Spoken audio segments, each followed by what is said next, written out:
여러분을 사랑하심을 늘 깨닫는 은혜가 있기를 주님의 이름으로 축원을 드립니다. 하나님 정말 여러분 사랑하세요. 아멘. 하나님께서 여러분을 사랑하시기 때문에 이 자리에 나온 줄 믿습니다. 하나님 아버지께서 이끌지 아니하시면 아무도 내게 나올 수 없다.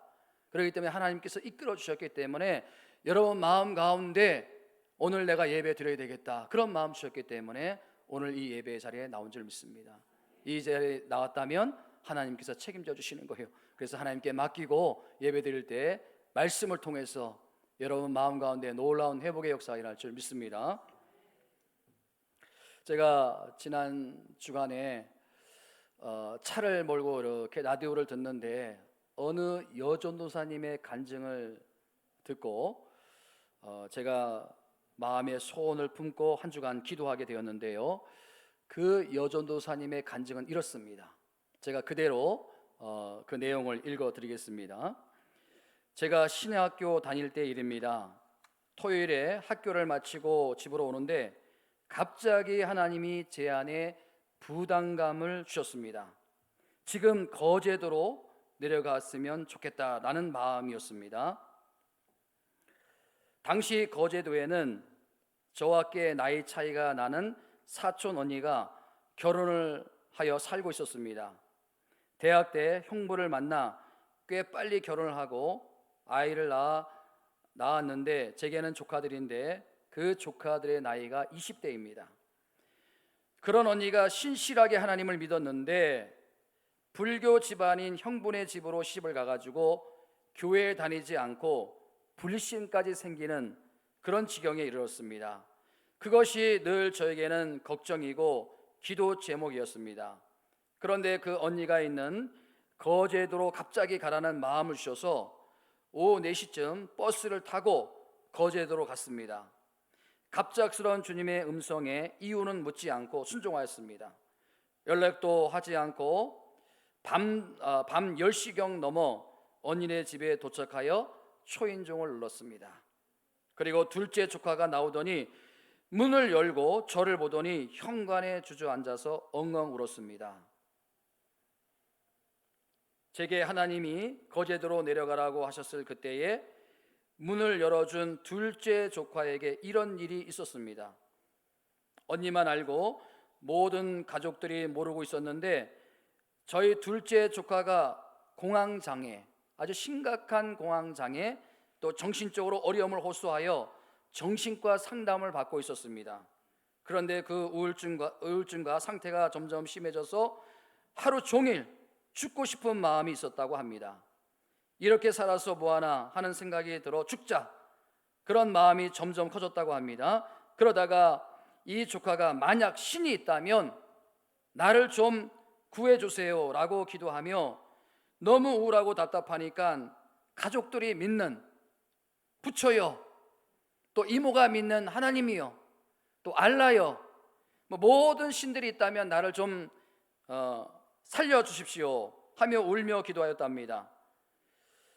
그 기도를 버스에서 했는데 그 버스 안에 마침 라디오에서 어메이징 그레이스 찬양이 갑자기 나와서 하나님이 계신가라는 생각이 들었고, 만약 하나님이 계신다면 서울에 있는 이모가 오늘 집에 오게 해주세요.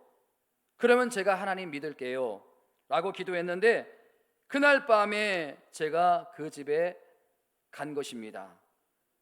다음날 주일이 마침 맥주 감사 주일이었습니다.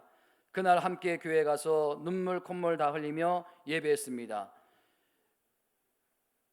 제가 조카에게 왜 그렇게 우느냐고 물었더니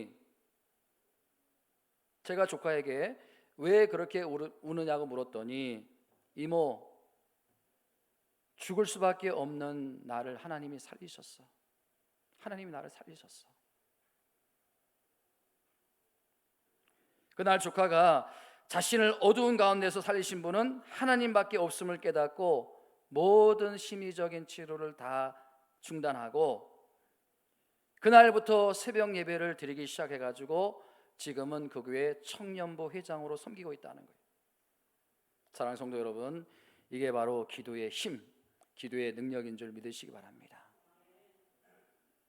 여러분 구약 성경에 보면요, 아주 짧게 소개되고 있는데 너무나 강한 임팩트와 강렬한 인상을 주는 기도의 두 사람이 언급되고 있어요. 한 사람은요, 역대상 4장 9절 10절에 나오는 야베스라는 사람이고요, 한 사람은 오늘 본문에 나오는 아굴이라는 사람이에요. 여러분, 이 두 사람이 기도에 대해서 얼마나 강한 임팩트를 주면요, 여러분들이 시중에 가면요, 야베스의 기도, 아굴의 기도, 이게 여러분 없는 서점이 없어요. 그리고 얼마나 많은 사람들이 이 책을 읽는지요, 이게 베스트셀러예요. 이거 안 읽어본 사람이 없어요. 저도 야베스의 기도와 아굴의 기도를 읽어봤는데요, 너무 내용이 좋은 거예요. 저는 오늘 본문에 등장하는 이 아굴의 기도를 한 주 내내 묵상하면서 과연 나는 살아있는 동안 이것만은 하나님께서 꼭 응답해 주셔야 한다는 그런 정말 간절한 기도의 내용이 있는가? 여러분들이 오늘 본문의 말씀을 읽어보면요, 이 아굴이라는 사람은요, 평생 동안 하나님 이것만큼은 꼭 응답해 주셔야 됩니다, 그 내용의 기도를 지금 드리고 있는 거 아닙니까? 저는요, 그 전도사님의 간증을 듣고 한 주 내내 기도에 대한 묵상을 하는데, 기도에 대해서 에피소드 하나의 내용을 하나님께서 떠올리게 하셨어요. 저와 여러분들이 너무나 잘 알고 있는 다윗 왕 아시죠? 여러분, 그 다윗 왕이요, 정말 하나님께서 칭찬할 만큼 믿음이 좋은 사람 아닙니까? 그리고 정치도 얼마나 잘했습니까? 여러모로 굉장히 좋은 사람인데 인생에 딱 한 번에 큰 실수를 하지 않습니까? 그 실수가 뭐예요? 남의 아내를 자기의 것으로 취해가지고 간음을 하고, 세상에 그것도 모자라가지고 그것을 숨기기 위해서 그 아내의 남편, 충직한 신하였던 우리아를 전쟁터에 보내가지고 모함을 해가지고 비열하게 죽이는 나쁜 짓을 한 사람이 다윗이에요. 그래가지고 자신이 취한 그 여자와 아기를 낳게 되는데 지금부터 문제가 시작되는 거예요. 지금부터 문제가 시작되는 거예요. 여러분, 나단 선지자가 끔찍한 이 잘못을 한 다윗을 찾아와 가지고 경고를 하지 않습니까? 어떤 경고를 하는지, 자, 사무엘하 12장 14절 말씀 보세요. 12장 14절 말씀 시작. 사무엘하 12장 14절 시작. 이로 말미암아 여호와의 원수가 크게 비방할 거리를 얻게 하였으니 당신이 낳은 아이가 반드시 죽으리다 하고. 여러분 보세요, 다윗이 얼마나 놀랐겠습니까? 예? 갑자기 선지자가 찾아와가지고 지금 네가 취한 여자아이가 죽을 것이다. 근데 놀랬지만은 한편으로는 설마 하나님이 죽이시겠어? 그런데 선지자 나단이 와가지고 그렇게 경고한 다음 그 아이가 시름시름 앓기 시작하는 거예요. 그러니 여러분, 부모의 심정 다 똑같지 않습니까? 그 아이가 죽는다고 생각하고, 그 핏덩어리 아이가 죽는다고 생각하니까 이 부모 다윗의 마음이, 아버지의 마음이 어떻겠습니까? 그날부터 이 다윗이 어떻게 하는 거예요? 하나님께 절박한 마음을 가지고 나가서 기도하는 거 아닙니까? 자, 그 다음 보세요. 12장 16절과 17절 말씀 시작. 다윗이 그 아이를 위하여 하나님께 간구하되 다윗이 금식하고 안에 들어가서 밤새도록 땅에 엎드렸으니 그 집은 늙은 자들이 그 곁에 서서 다윗을 땅에서 일으키려 하되 왕이 듣지 아니하고 그들과 더불어 먹지도 아니하니, 얼마나 마음이 심란하고 얼마나 괴로웠던지 식음을 다 전폐하는 거예요. 예?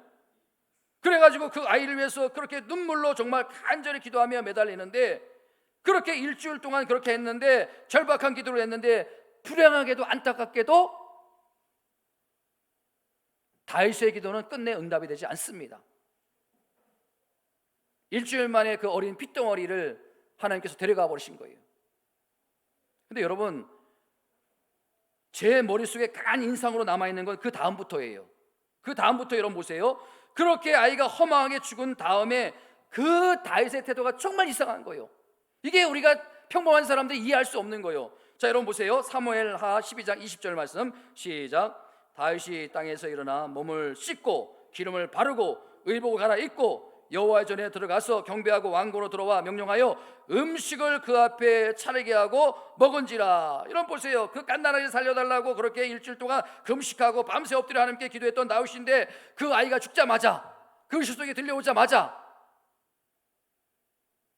금식 끝내고, 언제 그랬느니 몸을 다 씻어버리고 의복을 갈아입고 하나님의 성전에 들어가서 예배하고, 너무나 태연하게, 야 음식 가져와, 이제 먹어야 되겠다. 여러분, 이게 이상한 거 아니에요? 이게 정상적인 부모예요?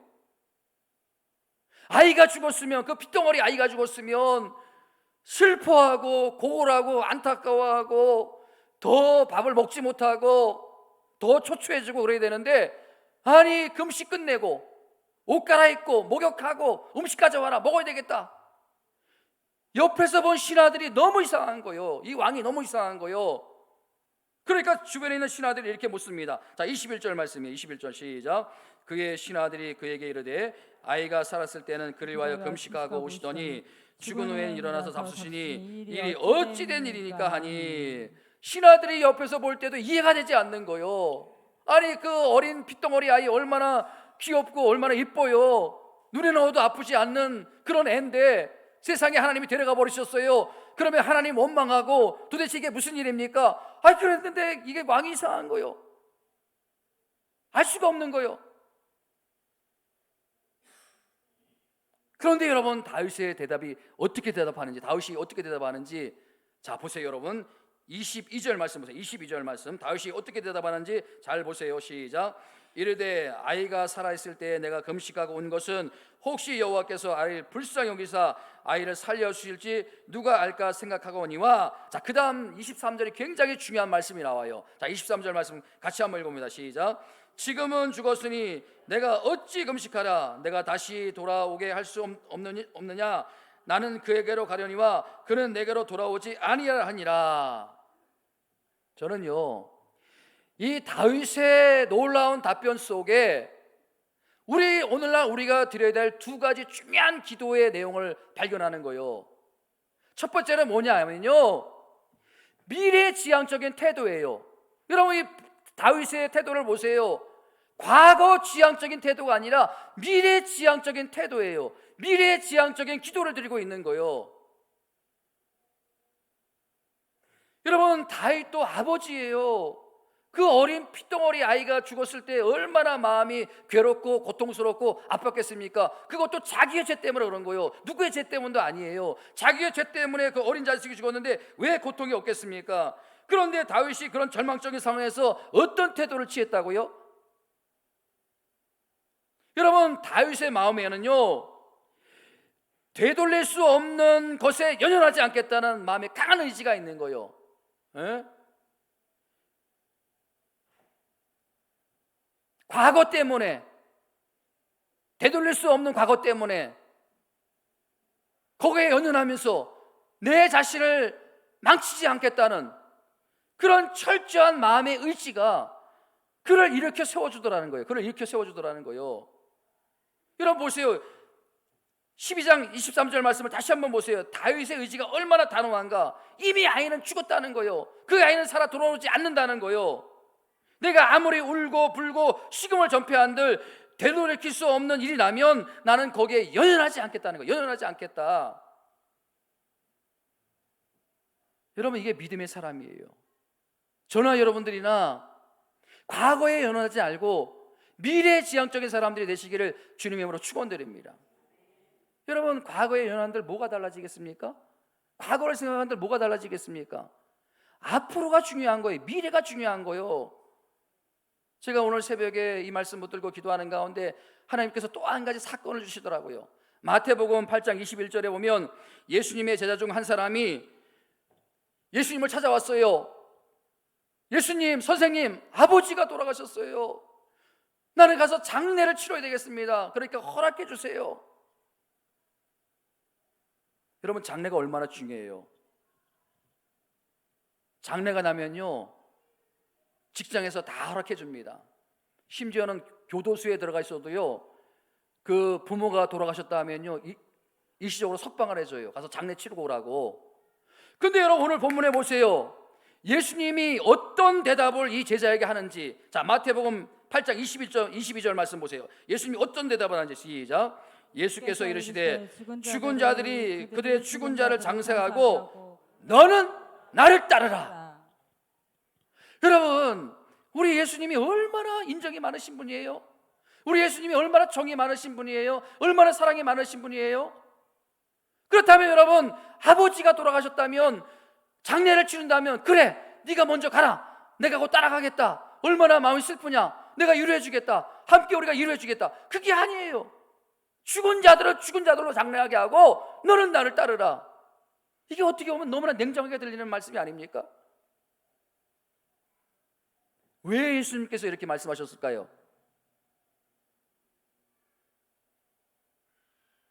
과거 지향적인 삶을 살지 말라는 거요, 미래 지향적인 삶을 살라는 거요, 이미 그분은 죽었다는 거요, 이제부터 너는 너를 위해서 살라는 거, 너가 중요하다, 네가 중요하다는 거, 죽은 사람은 이미 끝났다는 거요, 앞으로 네가 더 중요하다는 거요.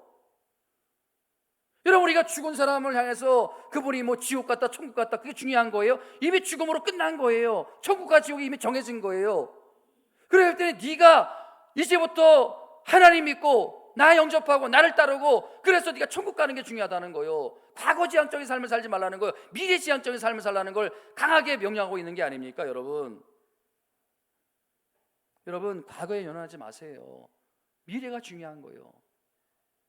두 번째, 여러분, 이 기도하는 다윗의 태도를 보면서 이런 깊은 뜻이 있더라는 거예요. 하나님의 뜻에 자기의 뜻을 완전히 굴복시키는 거예요. 여러분, 집에 가셔서 사무엘하 12장 말씀을 여러분들이 천천히 한번 읽어보시라는 거예요. 여러분 보세요. 그 자기의 핏덩어리 그 어린아이를 데려가셨는데 하나님에 대한 다윗의 원망과 불평이 있는지 한마디도 없어요. 왜 그렇게 하셨는지 질문도 안 해요. 뭐예요 이게? 다윗은 철저하게 하나님의 뜻에, 철저하게 하나님의 주권에 굴복하는 거예요. 어떻게 그렇게 할 수 있습니까? 다윗의 관심은 미래가 있었던 거예요.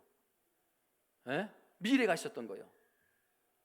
다윗의 관심이 미래가 있었고 미래 지향적인 기도를 드리니까 이미 그 아이는 죽었어요. 그런데 다윗의 가문에 누가 태어나는 거예요? 솔로몬이 태어나는 거예요. 미래지향적으로 기도를 드리고 미래지향적인 삶을 사니까, 그런 믿음으로 나가니까. 여러분, 이게 믿음이 있는 사람과 이게 믿음이 없는 사람의 차이예요. 여러분, 믿음이 없는 사람은요, 세상 사람들은요 자꾸 과거를 기억해요. 과거에 참 좋았다, 과거에 내가 좋은 직장에 근무하고 있었다, 내가 과거에 큰 사업을 했다, 내가 과거에 어떤 삶을 살았다, 자꾸 과거 지향적이야. 믿음이 없는 사람은, 세상적인 사람은 그래서 자기 인생을 비관하는 거예요. 그리고 지나간 세월을 자꾸 안타까워하는 거예요. 그럴 필요가 뭐가 있어요? 이미 지나간 과거예요. 과거는 의미가 없어요. 그냥 교훈이 될 뿐이에요. 근데 기도하는 사람, 성령의 사람, 믿음의 사람은 어떻게 해요? 미래지향적인 거예요. 되돌릴 수 없는, 되돌이킬 수 없는 과거에 연연하지 않는다는 거예요. 그 모든 것들은 다 하나님께 맡겨드리고 미래지향적인 삶을 사는 거예요. 미래지향적인 삶을. 여러분, 내 생각에는 도저히 그 상황이 받아들일 수 없지만, 이해가 되지 않지만 무조건 하나님 말씀에, 무조건 하나님의 뜻에 굴복하는 거, 이게 믿음이 있는 사람이에요. 사랑하는 성도 여러분, 전능하신 하나님의 생각이 여러분의 생각보다 크심을 믿으시기 바랍니다.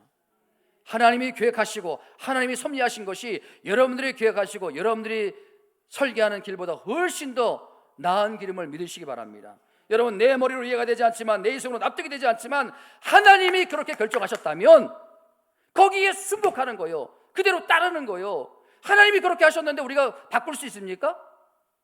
하나님이 결정하신 거예요. 다윗은 그것을 결정을 인정해 드리는 거예요. 무조건 하나님의 주권을 인정해 드리는 거예요. 여러분, 이런 태도가 바로 미래지향적인 사람, 기도하는 사람의 태도인 줄 믿으시기 바랍니다. 근데 여러분, 이 다윗의 참 균형 잡힌 기도, 근데 여러분 보세요, 이 다윗의 균형 잡힌 기도, 이게 오늘 본문에 나오는 아굴의 기도와 똑 닮았다는 거예요. 아굴의 기도와. 여러분, 아굴이 드리는 기도가 보면요, 이 다윗이 드린 기도와 똑같기 때문에 앞으로 우리가 이 아굴의 기도와 다윗의 기도를 드리면 우리도 훌륭한 기도를 드릴 수 있다는 거예요. 예? 여러분 보세요. 오늘 잠언 30장의 아굴의 기도는 크게 두 가지 균형이 잡혀 있어요. 이게 다윗과 똑같은 거예요. 첫 번째는요, 하나님의 주권을 인정해드리는 기도를 아굴이 하고 있더라는 거. 자, 7절 말씀, 오늘 본문 7절 말씀 보세요. 30장 7절 말씀 시작. 내가 두 가지 일을 주께 구하였사오니 내가 죽기 전에 내게 거절하지 마시오고. 여러분, 아굴이 두 가지 기도 제목을 놓고 하나님께 간절히 기도하는데 중요한 게 뭐예요? 중요한 게 뭐냐 하면요, 응답의 여부, 응답의 시간을 자기가 결정하지 않는 거예요. 에? 우리는요, 기도하면요, 내가 다 결정해요. 하나님, 오늘까지 이 기도 응답해 주셔야 됩니다. 하나님 살아계시죠? 하나님 내가 믿습니다. 오늘까지 이 기도 응답해 주셔야 돼요. 아니, 내일까지, 아니 이번 달까지 이 기도 해결해 주셔야 됩니다. 다 우리가 결정해요. 근데 여러분, 이 아굴의 기도를 보면요, 내가 죽기 전에 내게 거절하지 마옵소서. 응답의 여부, 응답의 시효 자기가 결정하지 않아요. 하나님, 내 기도 언제까지 꼭 들어주세요. 그렇게 하지 않는다는 거예요. 하나님, 언제라도 좋습니다. 내가 죽기 전까지만 하나님께서 내 기도 들어주시길 원합니다. 이게 뭐예요? 바로 하나님의 주권을 인정해 드리는 기도예요. 다윗이 하나님의 주권을 인정해 드렸던 것처럼 아굴도 하나님의 주권을 인정해 드리는 기도를 드리고 있더라는 거예요. 여러분, 우리가 기도 드릴 때 이렇게 하나님의 주권을 인정해 드리는 기도를 드릴 수 있기를 주님의 이름으로 축원드립니다. 두 번째, 이 아굴의 기도가 어떤 기도인가? 강한 열망과 소원을 가지고 드린 기도라는 거예요. 여러분, 이 미래지향적인 사람은요, 열정이 있어요. 열망이 있어요. 열망이. 예? 여러분, 7절 말씀을 같이 한번 읽어봅니다. 7절 말씀 다시 한번 시작. 내가 두 가지를 주께 구하였사오니 내가 죽기 전에 내게 거절하지 마시옵소서. 내가 죽기 전에 내게 거절하지 마옵소서. 하나님, 내가 죽기 전까지 응답해 주시면 좋겠습니다. 하나님의 뜻을 세워드리고 하나님의 주권을 인정해 드리는 기도. 여기 보면 내가 죽기 전에 주시옵소서라는 특별한 의미가 있는 거예요. 이 특별한 의미가 뭐냐 하면, 이 죽기 전까지 뭐가 있다는 거예요? 죽기 전까지 내가 기도하겠다는 거예요. 내 남은 인생 하나님께 기도하는 삶으로 내가 마치길 원합니다. 이런 기도를 드리고 있는 거예요. 그런 강한 의지가 담겨 있는 거예요. 그러니까 여러분, 죽기 전까지 기도하는 사람이 열정이 식으면 됩니까? 안 됩니까? 안 되는 거예요. 여러분, 죽기 전까지 우리가 기도하기 위해서 평생 기도하는 삶을 살기 위해서는요, 우리가 미래지향적으로 강한 열망을 가지고 열정을 가지고 신앙생활을 해야 되는 거예요. 그래야 기도하는 사람이 될 수 있는 거예요. 여러분, 나이가 문제가 아니에요. 여러분, 갈렙이라는 인물 여러분 아시잖아요. 갈렙이 여러분 85년의 노인이에요. 가장 나이가 많은 노인이에요. 그런데 여러분 보세요. 그 젊은 사람들이 다 부담스러워하는 그 헤브론 땅 전부 다 뒤로 빠지는 거예요. 너무나 난공불락의 성이기 때문에. 그런데 갈렙은 어떻게 합니까? 그 산지를 내게 주옵소서. 내가 그 산지를 놓고 기도하겠습니다. 내가 그 산지를 정복하겠습니다. 나에게 아주 열정이 있습니다. 그 열정을 가지고 기도하는 거예요. 그 열정을 가지고. 그래, 여러분 보세요. 미래지향적인 사람은요, 이렇게 열정 있는 사람이요. 아굴은 이렇게 열정적으로 기도하겠다고 이렇게 고백하는 거 아닙니까? 여러분, 오늘 우리의 가장 큰 문제가 뭐예요? 이 기도가 얼마나 중요한 건지를 알면서도 기도하지 않아요. 너무나 안타까워요. 오늘날 여러분 보세요. 과거에는요, 새벽 예배, 금요 기도회 하면요, 또 무슨 산에 가면요, 사람들이 얼마나 많이 뭐 기도 소리가 왕왕거리고 막 그랬는데, 기도가 얼마나 중요한지 알면서도 기도하지 않아요. 또 하나 뭐냐면요, 기도는 열심히 하는데 뭐예요? 그 기도의 내용을 한번 보시라는 거예요. 기도의 내용을 보시라는 거예요. 그게 기도의 내용이 정말 하나님께서 원하시는 기도의 내용인가? 우리 부모님들 보면요, 맨날 애들 뭐 좋은 대학, 좋은 직장, 맨날 그거 아닙니까? 솔직히 그거 아니에요? 좋은 대학, 좋은 직장. 그러니까 기도의 내용에 보면 뭐냐면 당장 오늘, 뭐 내일, 뭐 이번 달 전부 다 그런 거예요. 여러분, 이제 뭐 얼마 안 있으면 또 수능 시험이 다가오는데, 수능 시험이 다가오면요, 그 수능 시험을 자녀를 둔 부모님들의 믿음이 충만해져요. 갑자기 막 올라가요. 저도 그 기도에 많이 인도해 봤어요. 뭐 전에 있던 교회에서는요 뭐 수능생이 한 100명, 200명 돼요. 그러면요 그날 오는 학부모님들이 얼마나 되는지 300명 정도 봐요. 300명 정도. 그래가지고요 기도하면요 충만해요. 막 그냥 뭐 이미 찬양이 시작하는 순간부터 막 부모님들의 눈에서 막 눈물이 뚝뚝 떨어지고요. 얼마나 은혜로운 시간인지 몰라요. 어떤 목사님이요 너무 은혜롭고 너무 충만하다 보니까 진짜 있었던 일이에요. 기도하는데 하나님 오늘 우리 자녀들 수능을 보는데 오답을 정답으로 바꿔주시길 원합니다. 그랬더니 막 크게 부모님들이 아멘 아멘 막 그래. 이게 맞는 지금 기도입니까? 아니 오답을 썼는데 이게 어떻게 정답으로 바뀌어져요? 하나님 실수하지 않게 해주시길 원합니다. 그게 맞는 거 아닙니까? 근데 오답을 썼는데 그게 정답으로 바뀌어지면 그게 불법 아닙니까? 그게 비정상 아닙니까? 세상에 그 목사님도 자기가 몰라요. 자기가 왜 그런 기도를 드렸는지 모르는데 자기도 충만하다 보니까 하나님 오답을 정답으로 바꿔주세요 그랬는데 그 학부모님들 정신 차리고 그거는 아멘 하지 말아야 되는데 전부 다 아멘 아멘 하라고. 이게 도대체 무슨 일인가? 말도 안 되는. 예? 여러분 우리가 하나님 우리 애들 좋은 대학 좋은 직장 물론 그런 기도도 필요해요. 그러나 여러분 정말 우리가 평생 동안 이 아골처럼 마음에 품고 열정적으로 기도할 수 있는 자녀들을 위한 기도 제목이 여러분들에게 있냐는 거예요.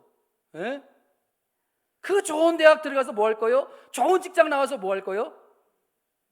제가 여러분 금요기도 때 어떤 한 분의 예를 들지 않았습니까? 엄청나게 뭐 잘 나가가지고 뭐 빌딩 몇 개 갖고 집을 몇 채 갖고 막 그래가지고 뭐 부모님에게 엄마에게 용돈 300만 원씩 드리고 그러면서 하는 얘기가 엄마 저기 교회 취미생활 잘하라고. 고등학교 때까지 교회 다니는 애예요. 신앙은 없어요. 여러분들의 자녀들이 그렇게 되길 원합니까? 여러분 우리가 평생 동안 마음을 품고 기도해야 될 보다 근본적이고 보다 본질적인 기도 제목이 있어요. 내가 죽은 놈 그 순간까지 내가 저 아이를 위해서 내가 이 기도만큼은 평생 동안 해야 되겠다. 지금 아굴이 그 기도를 드리고 있는 거 아닙니까? 아굴이 내가 죽기 전까지 하나님 응답해 주시기 원합니다. 죽기 전까지. 여러분 이 목회도 그렇고요 사업도 그렇고요 또 자녀를 가르치는 것도 그렇고요 열정이 없으면 아무것도 되지 않습니다. 열정이 있어요. 열정이 있어야 되는 거예요. 예? 여러분 예레미야 20장에 보면요 이 예레미야가 사명이 너무 무거워가지고 고뇌하는 모습이 나옵니다. 자 예레미야 20장 8절 말씀 보세요. 같이 한번 읽어봅니다. 시작. 내가 말할 때마다 외치며 파멸과 멸망을 선포함으로 여호와의 말씀으로 말미암아 내가 종일토록 치욕과 모욕거리가 됨이니이다. 여러분 지금 예레미야 선지자가 너무나 마음이 속상한 거예요. 너무나 마음이 슬픈 거예요. 왜 그런 거예요? 지금 이스라엘 백성들이 타락을 했어요. 멸망을 했어요. 그래서 타락을 했어요. 죄를 졌어요. 그래가지고 이제 멸망이 다가오고 있어요. 그러니까 예레미야 선지자가 그 백성들을 너무 사랑하니까 동족들을 너무 사랑하니까 너희들 이렇게 살면 안 돼. 우상 숭배하면 안 돼. 이제 회개하고 돌아와야 돼. 그렇지 않으면 멸망을 당해. 그럼에도 불구하고 이스라엘 백성들이 듣지 않는 거예요.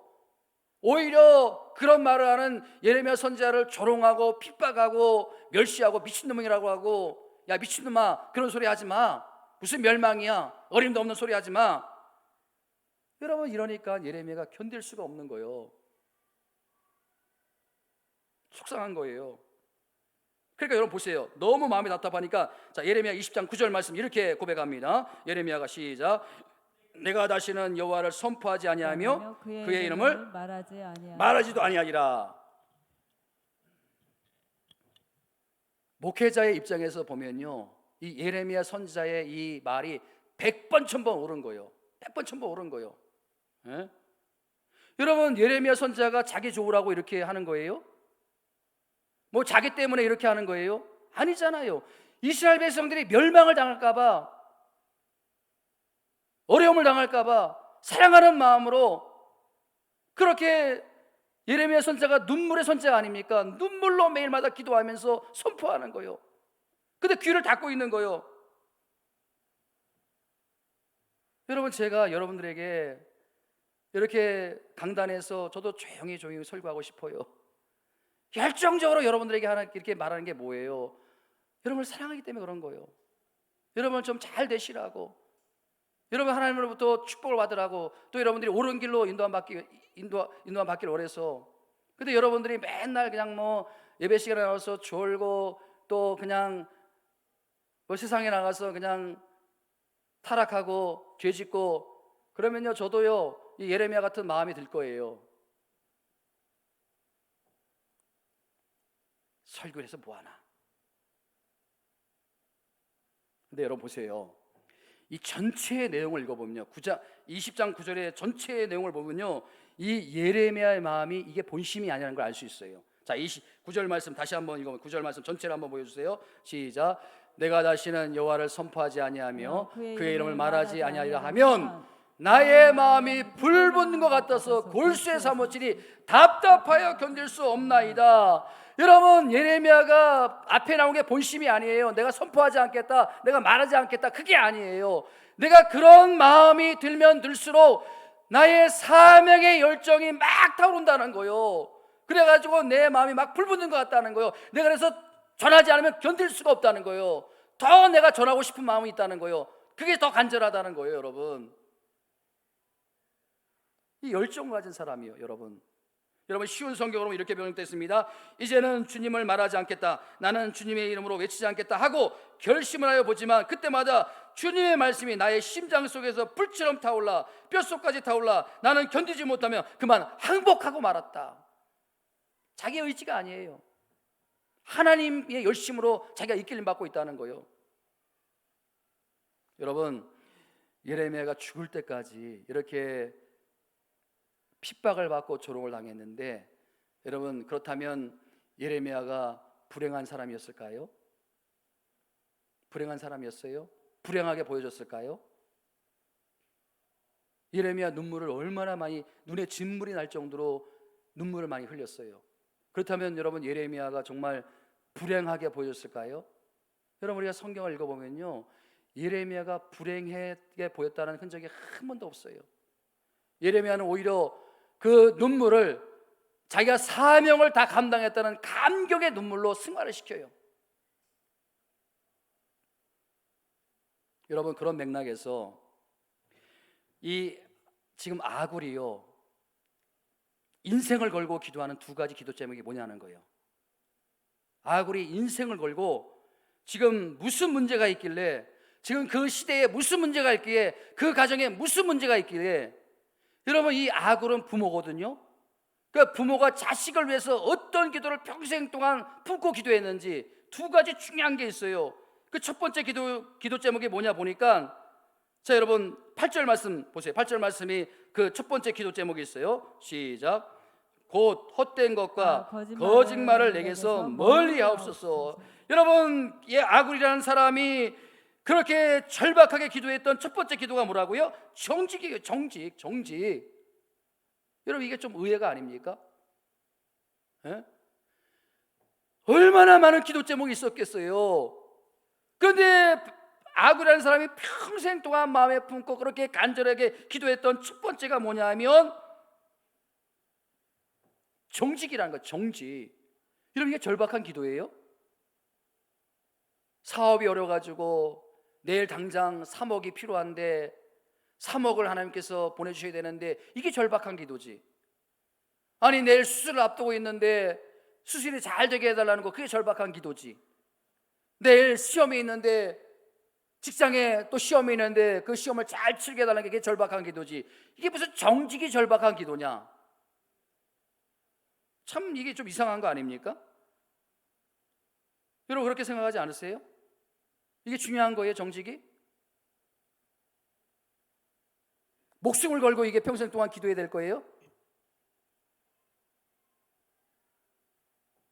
만약에 여러분들이 이 정직이 절박한 기도가 아니고 내가 평생 동안 품고 기도할 제목이 아니다라고 생각하고 있다면 여러분들은 지금 믿음의 궤도를 이탈하고 있는 거예요.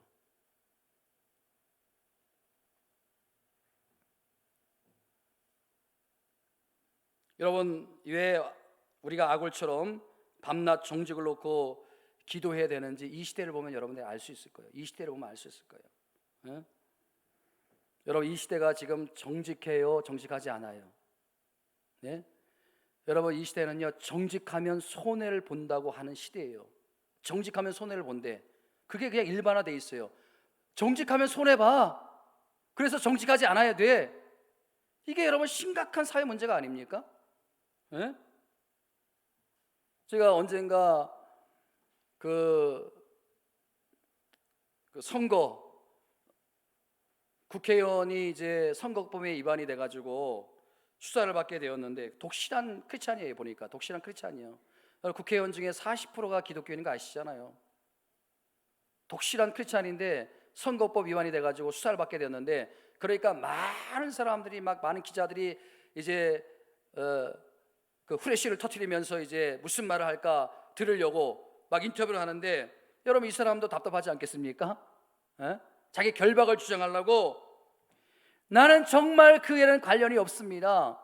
나는 교회 장로예요. 나는 그 일에 관계가 없습니다. 양심을 걸고 내가, 하나님의 이름을 걸고 내가 말합니다. 근데 여러분, 그 이야기를 하고 며칠 뒤에 어떻게 드러난지 아십니까? 그것이 다 거짓으로 드러나는 거예요. 진짜 선거법을 위반한 거예요.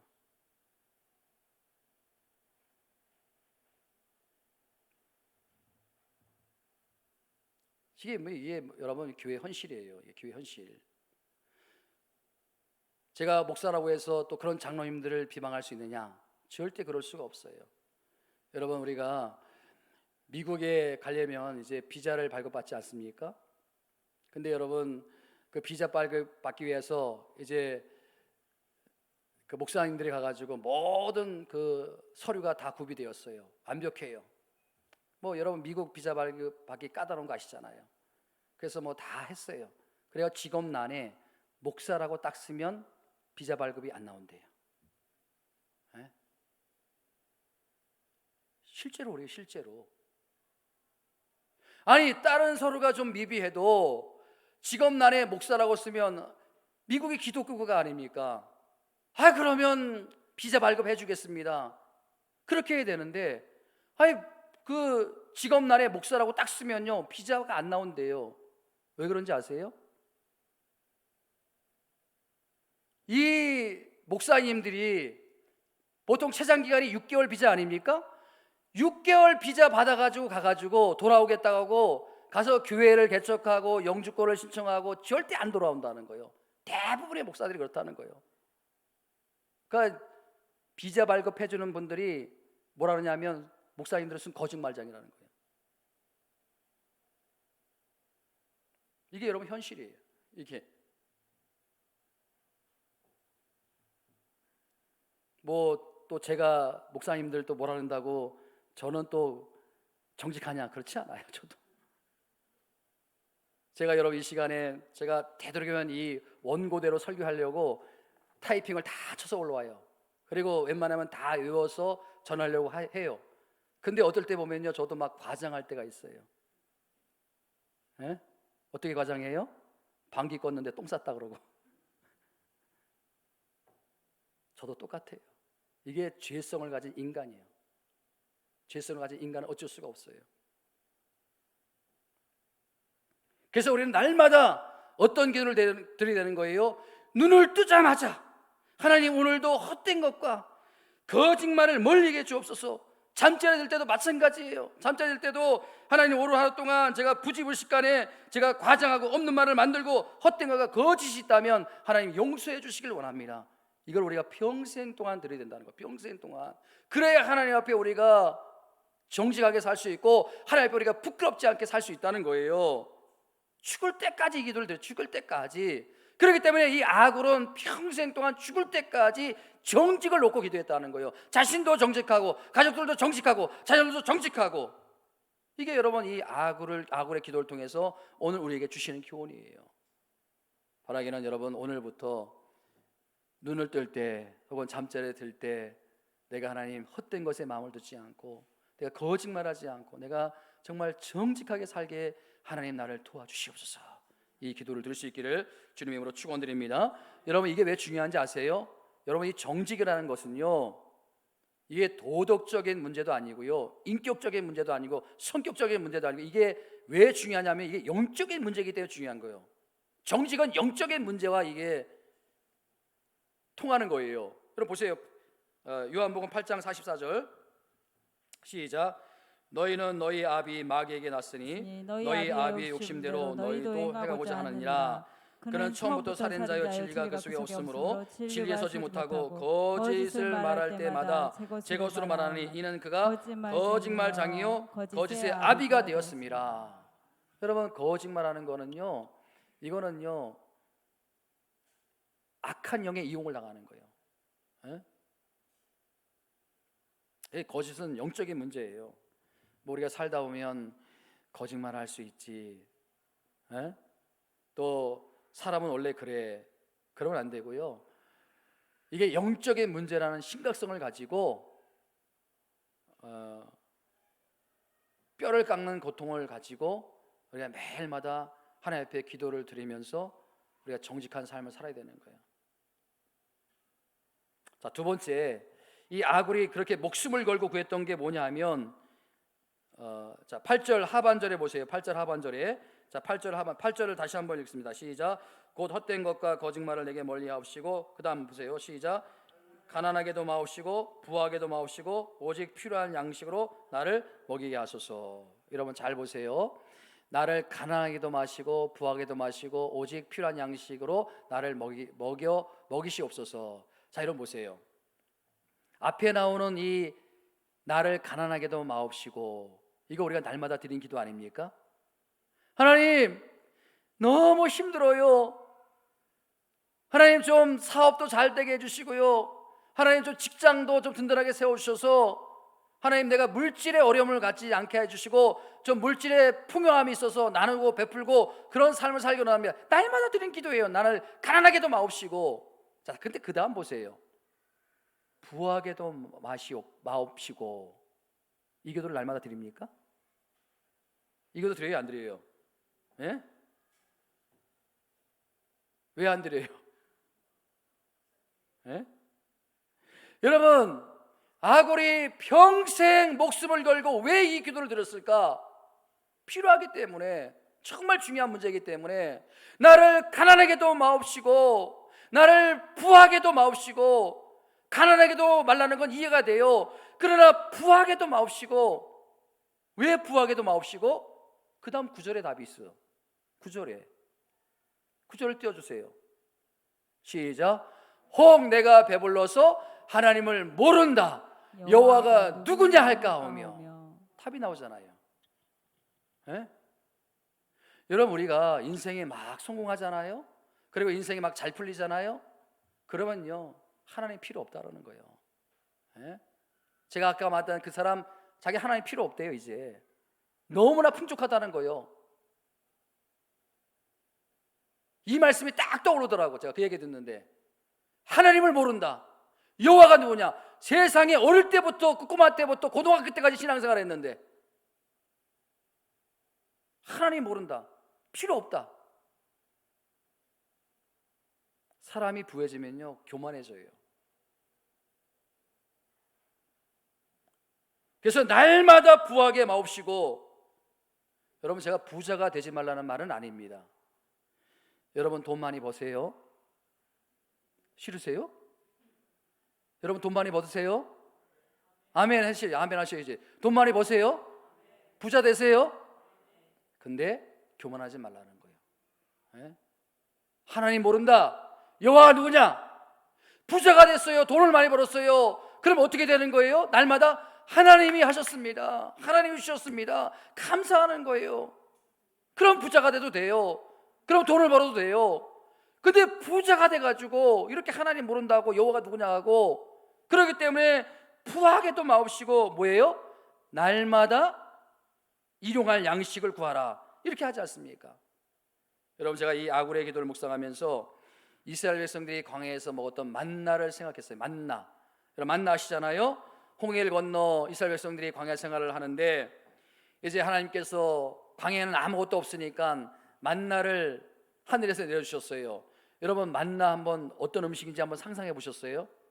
저는요, 이 만나만 생각하면요, 너무나 이게 참 궁금한 거예요. 왜? 이 땅의 열매가 아니에요. 이 땅에서 얻을 수 있는 게 아니에요. 여러분, 하나님께서 주신 하늘에서 내려주셨다면은 그게 얼마나 신비로운 거예요. 여러분, 하나님 나라 가보신 분 있어요? 천국에 음식 먹어본 분 있어요? 물론 천국에 가면 배고픔도 느끼지 않는다고 하지만은 천국에서 하나님께서 주신 음식이라면, 만나라면, 성경에도 잠깐 언급하고 있지 않습니까? 기름지고 또 영양가가 있고 너무나 맛난 음식이라, 그래서 만나라고 하지 않습니까? 저는요, 이스라엘 백성들이 너무 부러운 거예요. 광야길을 걸어갔지만은 그렇게 하늘에서 주시는 양식, 하나님이 직접 내려주시는 음식을 먹었다. 근데 여러분 보세요. 이스라엘 백성들이요, 땅의 음식만 먹었어. 그래서 하늘에서 내려진 하나님이 주신 만나를 먹었어. 너무 맛있는 거예요. 너무 좋은 거예요. 그러니까 어떤 생각이 드는 거예요? 내일도 하나님이 주실까? 내일도 그거 먹을 수 있을까? 그런 생각이 들면 어떻게 되는 거예요? 여러분, 어릴 때 다 해보셨잖아요. 에? 맛있는 음식 있으면 자기가 먼저 받았으면 하나는 살짝 숨겨놓고 그거 하나 가지고 반 나눠 먹고 막 쪼개 먹고 나중에 몰래 가가지고 그거 먹고, 제가 그렇게 했어요. 제가. 이스라엘 백성들이요, 그 만나가 너무 맛있으니까 내일 하나님께서 그걸 주실까, 내일도 먹을 수 있을까, 그러니까 뭐예요? 재놓는 거야. 싸놓는 거야. 근데 여러분 어떻게 됐습니까? 그 다음날 먹을 수 있었어요? 못 썼어요. 그 하룻밤에 그것이 다 썩어서 사라져 버렸어요. 하나님께서 무슨 훈련을 시킨 거예요? 이스라엘 백성들에게 자족의 훈련을 시킨 거예요. 자족의 훈련. 예? 여러분, 오늘 보세요. 가난하게도 마옵시고 부하게도 마옵시고 오직 필요한 양식으로 나를 먹이시옵소서. 이게 뭐예요? 매일마다 하나님께 양식을 구하며 살라는 거예요. 하나님이 주셔야 내가 받을 수 있습니다. 그렇게 평생 동안 우리가 기도해야 될 기도 제목이라는 거예요, 그게. 예? 여러분, 이 자족에 관해서 진짜 중요한 말씀 하나 드리고 정리하도록 하겠습니다. 자, 빌립보서 4장 11절 말씀 함께 읽어봅니다. 시작. 내가 궁핍함으로 말하는 것이 아니라 어떠한 형편든지 나를 자족하기를 배웠노니. 여러분, 자족은요, 기질의 문제가 아니에요. 성격의 문제가 아니에요. 이 자족은요, 훈련하는 거, 내가 배우는 거예요. 뭐 어떤 사람은 태어날 때부터 자족 잘했습니까? 어떤 사람은 태어날 때부터 뭐 감사 입을 달고 나왔습니까? 젊은 사람들 감사가 없어요, 사실은. 근데 연세가 드신 권사님들은요, 그냥 감사해요. 목사님 감사해요. 아파도 감사해요. 뭐 먹어도 감사해요. 어려워도 감사해요. 그렇게 감사가 나와요. 그게 뭐예요? 훈련되어진 거예요. 처음부터 그렇게 감사하는 분 없어요. 우리 젊은 분들 뭐 감사 안 나옵니까? 잘 안 나오잖아요. 근데 어르신들은 감사가 그냥 말만 하면 나오는 거예요. 이게 뭐예요? 훈련이에요. 신앙의 연수가 깊어지면 그렇게 감사가 자꾸 나오는 거예요. 이게 자족이에요. 자족. 저는 여러분들이 평생 동안 훈련의 중에서 가장 중요한 게 이게 자족이에요. 자족. 만족하는, 스스로 만족하고 하나님께 감사하는 거. 예? 여러분, 우리 인간은요, 물질에 뭐 어느 정도 채워지면 절대 만족 안 합니다. 채워지면 채워질수록 더 갈망하는 게 물질이요. 예? 마지막으로 전도를 가장 잘하는 방법. 이제 11월 5일 날 우리가 또 새생명 축제를 하게 되는데, 전도를 가장 잘하는 방법, 그게 뭐냐? 우리가 자족 훈련을 했잖아요. 그거를 그냥 보여주면 되는 거예요. 어려운 거 없어요. 나가서 여러분들이 뭐 복음 설명할 필요 없어. 사형리 설명할 필요도 없어. 여러분들이 그냥 삶이 힘들어, 사업도 힘들어, 가정도 어려워, 건강도 안 좋아. 근데 얼굴은 밝아, 행복해, 감사가 나와. 그러면 궁금한 거요. 세상 사람들이 궁금한 거요. 아니, 저 인간은 왜 저렇게 어렵고 힘든데 얼굴 표정이 이렇게 밝고 감사가 나오고 기뻐해? 도대체 뭐야? 왜 그런 거야? 알고 싶은 거요. 그때 교회 한번 나와봐. 끝난 거예요. 그러면 전도가 이렇게 쉬운 거예요. 서울의 모 교회에서 실제로 이런 일이 있었다고 합니다. 어떤 일이냐면요, 정육점을 하는 아저씨가 전도를 가장 많이 했다는 거예요. 근데 그 정육점 아저씨가 믿는 사람이 아니에요. 이상하지 않습니까, 여러분? 믿지 않는 사람이 전도를 제일 많이 했어? 이런 일이 어떻게 일어났냐 보니까 그 교회에 다니는 많은 사람들이 그 정육점에 가서 고기를 산다는 거예요. 근데 가만히 보니까 이 정육점 아저씨가 가만히 보니까 그 교회에 다니는 사람들만 유독 표정이 밝아요. 친절해요. 고기를 값을 깎아달라는 소리도 안 하고 또 고기를 더 달라는 소리도 안 하고 그냥 주면 주는 대로, 그리고 감사하다 그러고. 희한한 거야. 이상한 거야. 아니 왜 저 교회 다니는 사람들만 저런 거야? 왜 저렇게 표정이 밝은 거야? 그래가지고 궁금증이 생겨가지고 자기는 가보지 않고 예수 믿지 않는 교회 다니지 않는 사람들이 오면요 그 교회를 소개시켜 주는 거예요. 저 교회 한번 가보시라고. 이상하다고, 표정이 너무 좋다고, 친절하다고. 전도를 제일 많이 했대요. 그래서 실제 있었던 일이에요. 실제 있었던 일.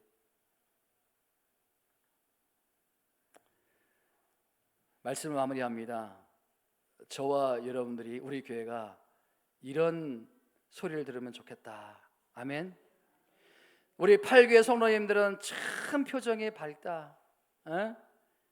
자족으로 말미암아 참 표정이 밝아. 참 행복해 보여. 그러면 좋겠다. 저도 그러면 좋겠고 여러분들도 그러면 좋겠다. 아멘. 그래서 오늘 제가 이 아골이, 여러분 기도, 이 아골의 기도, 평생 동안 이 아골이 죽을 때까지 응답되기를 원했던 그 기도 두 가지 뭐예요? 하나는 정직이에요. 하나는 자족이에요. 여러분들도 이 아골이 품었던 그 두 가지 기도 제목을 품고 기도한다면 여러분 가정이 행복해지고 또 여러분 자녀들이 잘 될 것이고 또 여러분들이 행복해지고 또 여러분들을 통해서 많은 사람들이 전도되는 그런 은혜가 일어날 줄 믿습니다. 오늘 말씀을 생각하시면서 우리